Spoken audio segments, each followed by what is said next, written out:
మహాభారతం చెప్తుంటే పిచ్చోడా అన్నారు, మెంటలోడా అన్నారు, నత్తినా కొడక అన్నారు, నువ్వు చెప్పగలవా అన్నారు, నీకే అర్హత ఉందన్నారు, ముస్లిమోడా అన్నారు, గుర్రుబిడ్డ అన్నారు, అసలు నువ్వు పంతులువా అన్నారు.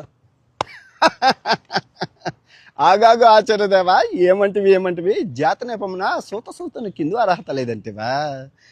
ఎంత మాట ఇది క్షాత్ర పరీక్ష కానీ క్షత్ర పరీక్ష కాకూడదు, ఇది కుల పరీక్ష అందువా. నీ తండ్రి భరద్వాజ జన్మం ఏంటిది, అతి జుగుప్సాకరమైన నీ సంభవం ఏంటిది, మట్టి కుండలో పుట్టితావు కదా, నాతో చెప్పించటమేమయ్యా. ఇంత ఎలా మా అశ్వస్పితామహుడు కురుకుల వృద్ధుడి శాంతనవుడు శివసముద్రుడు భార్యలకు గంగాదేవి జనించలేదా.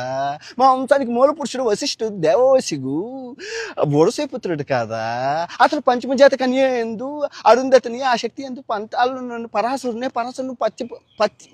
పల్లెపరుచు అయినా మత్స్యగంధి ఎందు మా తాత వ్యాసుని, ఆ వ్యాసుడు విధవరాండ్లైనా పితామహి అంబికతో మా తండ్రిని పినపిత